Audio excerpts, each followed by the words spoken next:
finger bands, like hula hoops. They are so hard. It's like Instagram knew what the problem was with my hand and my wrist before I did. You've been fucking up your extensors. And I was like, I'm just gonna prime this. Yo, what's going on, guys? Rhys here from More Than Lifting with the More Than Lifting podcast. Conversations about calisthenics, bodyweight training, gymnastics, all that good stuff. I'm Rhys, personal trainer from the UK and founder of morethanlifting.com, and in this episode 64, we're going to talk about how to use isometrics in your workouts. Alright, because we talk about the 3 movement patterns, we talk about the strength, we talk about your holds, we talk about your pushing, your pulling and all this stuff. How do you actually fit isometric exercises like your L-sits, like your crow stands and stuff? How do they actually fit into your workouts? Yeah, because if you're just working on your pulls and your dips and your leg raises all the time, like where do you fit isometrics strategically so that you're getting a benefit from them and not wasting time or energy or just working on stuff for fun? All right, which isn't a bad thing. You can do that, but we're talking about how to apply it to your training to then get the benefit of the isometric training. All right, and that's what we're going to talk about. Exciting stuff. So, guys, as you probably know, if you listen to any of these episodes recently, I have been moaning like shit about my wrist. All right, I've been doing this wrist rehab stuff that my mate had sorted me out at the fitness studio at Brigate. So shout out to you anyway, Jason. And I've got these wristbands, these finger bands, which they're basically like elastic bands with rings, like hula hoops shoved in them. So imagine you put hula hoops on all your fingers and your thumb, right, and then you stick an elastic band around it. And these things have been chasing me around Instagram since I did my wrist. It was like Instagram knew what the problem was with my hand and my wrist before I did. As soon as I hurt my hand, these ads start popping up on Instagram talking aimed at climbers. Not mostly, that's what the video was talking about. It was like, attention climbers, boom, you've been fucking up your extensors because all you do is train your grip, which, you know, is right. Like, yeah, you're not training the opposite movements. You're going to naturally create an imbalance in your forearms, in your hands, you know, but it's so odd. Like, you almost think, oh, shut up, mate, you know. Anyway, next thing, all right, I've got them. So I've ordered some. I've been doing these exercises because, right, Mr. Physio Man was walking me through some exercises, and when you're like rehabilitating yourself, when you're working, stuff like that, you need to be training like from the easiest to the hardest. Okay, this is not strength training. Your healing stuff, especially with ligaments and tendons, so you start with light stuff and you work to harder stuff. And I've read in this book, I can't remember what it was, but that to, like, you can train in your ligaments and your tendons, you know, your joints, you're hitting 100 to like your 1,000 rep ranges to really work them. So what does that mean? Like, what can you do like 1,000 reps on for your wrists? So you could do like finger crunches or something, I could guess, and like all this crazy stuff. But what about your extensors? And this is where this comes in. So what I've been doing is I've been doing these isometrics, which are holds, all right, which is what we're kind of talking about.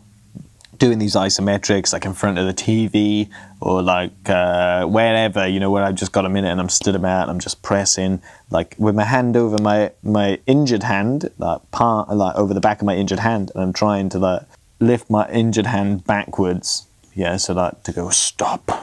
So I'm trying to do that from a neutral position, which is just straight with your arm, with my other hand on top preventing it. So I'm pushing against my hand, squeezing really hard. And that's cool, yeah, but then that's not training everything like individually, and it's not the be all end all like isometric. Okay, the next level then is eccentric, or the negatives. So this next exercise he gave me is like, all right, yeah, you know, when you're working on that and that's good, then what you want to do is get on your hands and knees and with your thumbs with your hands up, so your palms are off the ground and your fingers, and you want to use like that as an isometric, so hold that position. And then you want to do the negative, so come down, slowly bringing your palms onto the ground. So it's just your fingers and your thumbs, and then you lower your palms down. All right, so then that's another one. And then the next one, eventually, this isn't something I'm rushing into, but in maybe like another month or two, I'll start doing that as like almost push-ups. So you're pushing up off the ground into that position where just your fingers are flat on your ground, your thumb, your palms are up, and then lowering yourself and doing that for reps. But that's not it. Alright, so I've been using these elastic bands, these like extensor trainers, and man, it is hard. Alright, you don't realize how weak or how little like resistance it needs. Really, it's so. I got one with 4 levels, right? And this is kind of like when I got my ankle weights. If you listen to that episode, I was talking about my ankle weights. But I was looking through, like on Amazon, I was like, I'm just going to prime this. Do you know what I mean? Because that's the solution a lot of people have these days, I guess. Got to be kind of normal, not just me. So I was like, I'm going to prime it. And I was looking on the thing, and they have like all these just levels, different pounds, like LBS resistance levels, and all this kind of stuff. And like I just didn't know what was right, you know. I didn't know what was good enough, and I thought I had these rep counts, you know, this 100, this 1,000 rep count kind of in the back of my head, thinking it's got to be quite low, but I don't know. And the highest ones I could find were like 11 pounds of resistance, which is nothing. Like that is fuck all. Yeah, and the lowest level ones was like 6 pounds of resistance, and I was like, what even is that? You know what I mean? Bring the kilos in, you know, bring the kilos in on that, and then we can talk. So I was like, I need more. I need as many as I can get, as many different levels, and I got the one with the highest level in it, which is 13.5 or like 13.6 or whatever, and I can barely do the 6. the level 1, the 6 one, which, you know, is what I kind of expected. But, you know, I thought I'd be able to do one of the higher level ones as well, even just for 1 or 2 or a couple, but literally no chance. Like, they are so hard. That is just so difficult. Anyway, so I'm stuck on level 1, and it's a bit heartbreaking, you know, because I thought I was going to get a bit better than that, but it kind of is what it is, and I understand that it's like the process of repairing it and building the strength slowly, so I'm kind of cool with that, and it's almost nice looking at these 3 other bands in and thinking, yeah, one day I'm going to hit that band, and then eventually I'm going to be on level 4 and my extensor muscles and ligaments are going to be popping out my arms like nobody's bloody business. Yeah, maybe. Anyway, so the process is underway. Yeah, it's just long, it's arduous. And this got me thinking, like, with these isometrics. I've been sitting there doing these press-in isometric stuff, and I was thinking of, like, how do you actually apply this to your training? All right, because it's all good, like, knowing to do your L-sits and your crows or handstands, and, like, but how do you actually go? How do you know where that should fit in your workouts? You know, depending on what kind of context that workout is, whether it's strength training, whether it's skill training, whether it's like a low level thing, or whether it's like, you know, maximal kind of hypertrophy training, or however it kind of looks, whatever your individual goals and your workouts look like, what options do you have for using isometrics in your workouts? All right, and isometrics aren't just limited to like low level stuff or super advanced stuff. Like you can get stuff in the middle, like an L-sit, or you can, and the best thing is a lot of more advanced isometric stuff, like calisthenics and gymnastics kind of isometrics, are more or less total body exercises. Like when someone says an exercise is a total body exercise, that usually makes me think like, but don't think like it works every muscle in your body. Just think you're working like loads.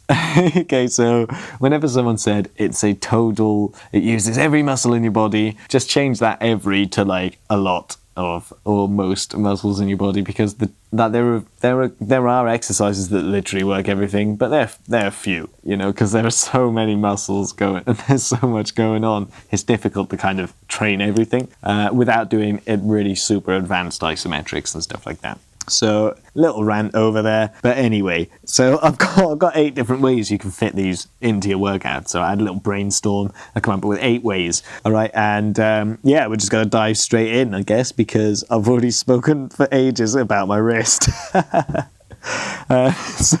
the first one is for reps. All right. Obviously, you can do your isometrics for reps. You don't just need to do one for like 10 seconds or 20 seconds or an hour or whatever. You can do it for reps. So for example, you got like your tuck front lever or your L-sit. We go with L-sit. So you're on the floor, you do your L-sit, you hold it for 5 seconds or whatever, like, don't stop there. Do another one for 5 seconds, and then another one. Do 10 for 5 seconds. 10 5-second holds. Boom. That's the first way, okay? Doing your isometrics for reps. Whether it's like your tuck front lever, whether it's a crow stand, and in your set you do 5 crow stands for 10 seconds or something like that. And the numbers, they're like arbitrary numbers. It's like, do what you like, do what you feel like, do what's pushing your limits. You know, don't just think, oh, it needs to be 10 seconds, 5 times 10 seconds reset, otherwise that's the end of the world. Like, you're not, the calisthenics police aren't coming knocking at your door because you're doing 5 sets of 5 10-second holds in a set, or doing 3 8-second holds in a set. Like, it's not a crim. You're absolutely fine. Just do what level you're at. Push your limits by all means, but like, don't expect the world from it. And if you're struggling to hit kind of higher numbers, like, just do an easier exercise. Like, if you're doing your L sit, for example, do a single leg L and then just take it in turns with each leg, or do a tuck, say like a tuck hold like that. You got options, so don't think it's like it has to be the hardest thing and you have to be doing it for 5 times 10. You know, like, get over that stuff. We need to break out of all those numbers, and they have their place, don't get me wrong, but you know, you got to think about yourself and what you're working to and stuff like that. So anyway, that was the first one, doing in 4 reps. The second one is doing it between reps or as part of your reps. So for example, you're working on your pull-ups, you're going to do like a pull-up, and then you do like a hold in the middle on your negative, and you hold for 5 seconds, and then you come down and you go up. Or you could do it on your way up and your way down, which is something I used to do loads when I was training my pull-ups, because I couldn't do loads of pull-ups, so I just do little bits of it and kind of pause, go, and then do the next bit and pause and do the next bit. Okay, and it's actually a great way of working on your pulls, because you're controlling yourself and you work in the isometric, you're using dynamic movements, and like, you're just turning a movement, a kind of 2-stage movement into 4 stages. So it's just loads of work and loads of training and muscle madness. So this also works with things like leg raises, or like more complicated exercises. Like, say you're doing like supported leg raises, you could do a supported leg raise where you stop at your top, which is like a Russian lever or a V-sit. Then you can do like you stop at your L-sit, which is, or a half lever, which is, you know, we all know what that is. And then you can come down. Or you could do it like a dip with a leg raise, and you can stop on the dip, you can stop on your leg raise. You can make it as complicated as you want, but the point is you can do it between your reps or within your reps. You're not just limited to doing an isolated isometric exercise. All right. So that's 2. Then number 3 then is transitions, and we spoke about this recently in a previous episode of the podcast. Transitions, combos and stuff like that are great training, a great way to take it just out of the simple I need to do 10 pull-ups kind of mentality, which is limiting in its own way. And it's like, so transitions, think like you got your handstand, you transition to your elbow lever or your L sit, or you can be creative with this as well, and this is kind of where it gets pretty fun. So one thing I like doing is going from, like, in your crow stand, I like trying to switch your legs. So I don't mean like switch to single legs. What I mean is switch which leg is supported on which arm. So here, for example, we go, there's like that crow stand variation where your legs are stuck out one side. It's a yoga thing. Sometimes they have their legs like twisted up or like wrapped around one of their arms and stuff. I don't know what it's called. But anyway, I'm talking like that kind of stuff. So imagine, right, going from your crow stand, and then what you want to do is put your left knee on your right elbow. So at the minute your right arm and your right arm and leg are connected, we want to like do a little bit of a twist. You know what I mean? And then from there, twist to the other side. So then you go your right knee will then be up in the air somewhere. What you want to do is get that right knee onto your left knee, onto your left elbow. So you'll twist like almost 180 degrees in your hips. That'll turn all the way like through your trunk. Sorry, not in your hip. Your hips ain't turning, but your core will turn at 180 to then support the other opposite kind of connection. You know what I mean? That sounds kind of complicated. I'll do like a video on Instagram for it or something to show you guys. And so go check that out. So transitions. Again, you can get creative with this and you can have fun with it. Again, it's not limited to certain rules or whatever. There are no regulations. Just have fun and challenge yourself and be creative. So that's 3. Number 4 then is at the end of your set. Okay, and we've talked a lot about sets and reps already. We're kind of getting towards the end of that almost. No, we're not. So at the end of your set, right, so you're working on your leg raises. You've just got your hanging leg raise down. Awesome, well done. So what's your max? You do your set, but you can't do 10, so you only do 8. All right, now you have an option. When you kind of hit that 7 mark, you can do your 8 and you can like start doing like negatives. So you could start doing maybe like a tuck raise up and then come down straight and then tuck up and come down straight. Or what you could do is do your last leg raise and just stop in the L sit, in that hanging half lever, that hanging L sit at the end. When you're coming down, hold that, okay? And it's going to be so hard because you've just been doing a dynamic exercise that works all of the muscles you're currently using in your hanging L, okay? And it's at the end of that set. Obviously, it's going to be really difficult, but it is just going to take your gains to super heights, okay? And what it'll help you do is learn to actually control your body and you develop that isometric tension in your body even though you're exhausted. Okay, and this is really good for like advanced stuff, and especially if you want to get onto like advanced combos, or if you're doing something like gymnastics, which requires it. You know what I mean? You think like a rings routine, or like a high bar routine, or a P-bar routine, or you're doing skills, you're doing very high level strength stuff, but you're doing it for like a minute or something with holds and everything. So you think you're going from some crazy exercises, planches on the rings, you got handstands on the rings, you got L-sits, you got multis, your front and back levers, you got your cross. Why did we forget the cross? You got your cross. So imagine if you do all those in a row. That takes a lot of stamina, but not just stamina in your shoulders or your biceps or something like that. This is stamina across your whole body, total body tension, and this is where the isometrics really work and really help you develop. So at the end of set, it doesn't need to be that advanced. It can be your pull-ups and you just, on your last rep, you stop halfway down. It can be on your hanging leg raises. You're doing your last hanging leg raise, your last rep, you just stop in that L-sit and you hold it and you hold and hold and hold.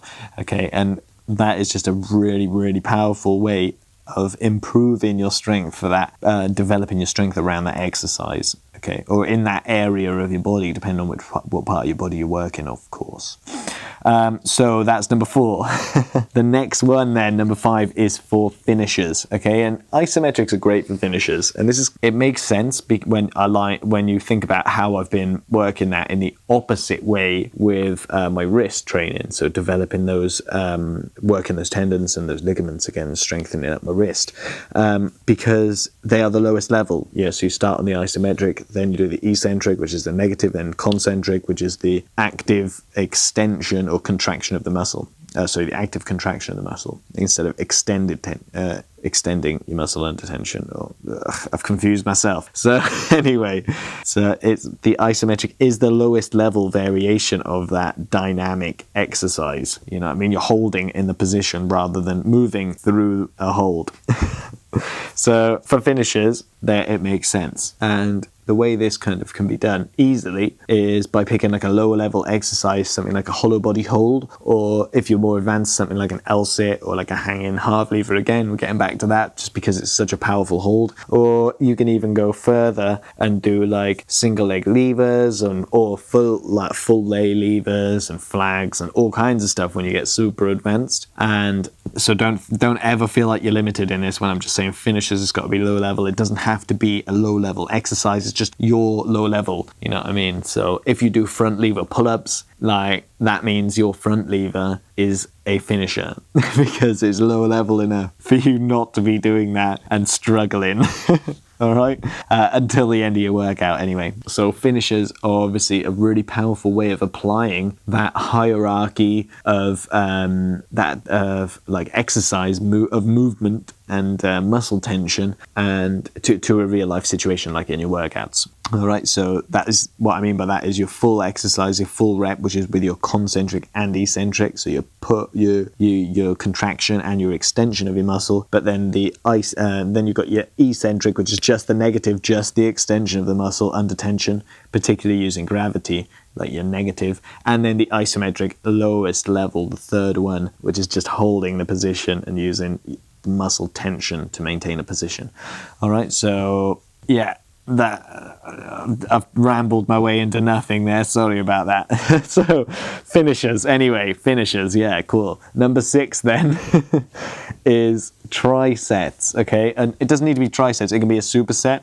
but trisetting it with strength exercise, supersetting it with a strength exercise is obviously a great way of hitting all your movement patterns in one.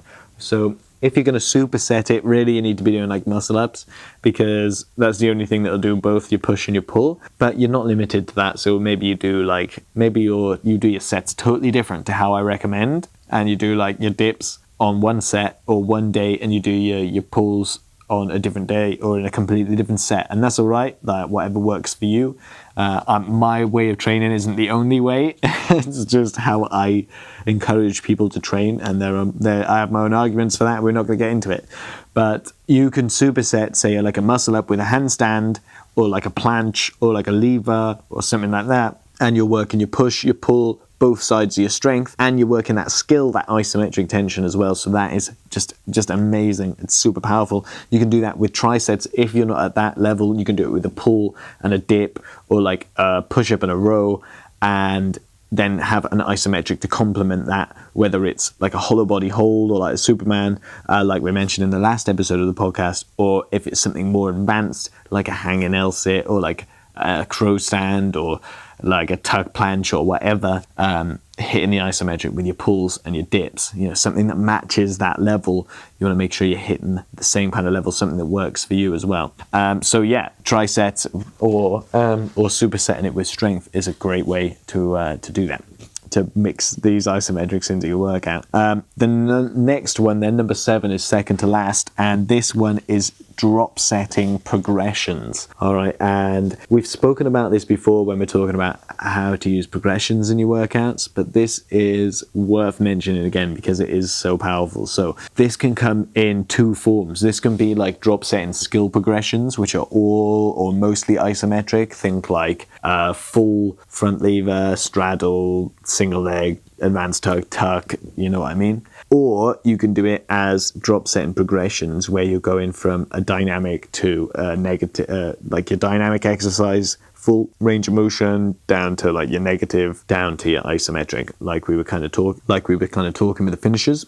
Really, that just depends on the exercise and depends on what level you're at, and it's really contextual, but it can be done, and it definitely should be. If you work in your progressions, like, you should always be doing little drop sets. You can do drop sets for finishers. You can do drop sets as a main set, like one of your main sets in your workout. If you're like on a strength progression, a strength cycle, or a skill cycle even, is even better for it, because you're generally doing shitloads of progression exercises for a certain skill, so it fits just so nicely. So that's number 7. And then the last one is front loading. Okay, front loading in any way. Okay, so whether you're doing your dynamic exercise in your first set, and then you're doing like a negative in your second set and an isometric in your third one. If it's like hanging leg raises in your foundation triset, that would look like your pulls and your dips, and leg raises, and then the next time you go around, you do negative pulls, negative dips, and negative leg raises. Yes, that for negative leg raises, that's kind of different, because you have to still get up to the top. So you do like a tuck raise up to a toe tap, straighten your legs and come down. Yeah, so it's kind of all dynamic, I guess, but it's the negative leg raise. That's what I call it. That's what it's called. So shut up. All right. And then you got your isometrics, your last time round. So you do like an iso pull, where you just hold halfway. You do like an iso dip, where you lower yourself to halfway and hold. And then exactly the same with your leg raise, where you just do like a hanging half lever or hanging L sit. There's just 2 names for the same thing, by the way, guys.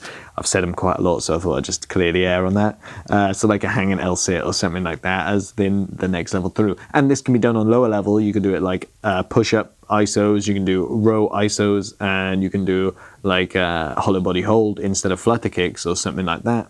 Really, the opportunities are endless with it, but like with everything, it's important to be front loading your training. So think about this whenever you're planning out your workout structure. Think dynamic stuff's harder, do dynamic stuff first, isometric stuff's easier, put that towards the end. All right, whether it's at the end of your sets, at the end of your workouts, at the end of your reps, individual reps within your sets, or however however crazy you want to go with it, you can really drill into it. All right, there are loads of ways you can use isometrics in your workouts. These are 8 that I could think of, or that I could kind of fit everything into 8 little categories. So that's how I've given it to you. If you've got any more, reach out to me at More Than Lifting on Instagram and give me some insight, because I'm interested to learn. And so give me a shout. That's it for this episode, guys. Sorry about the ramble at the start and then kind of in the middle as well. I hope you let me off for that. And if you've liked what you heard, as always, give us a subscribe, share us with your mates, training partners, and leave us a comment or an honest 5-star rating and review, wink wink. And if you want to reach out to me for any reason, just to give me a shout or ask me a question or whatever, the best place to do that is on Instagram at More Than Lifting. Follow me on the socials everywhere at More Than Lifting, and I will catch you in the next episode. As always, keep in touch with yourself, and I will speak to you then.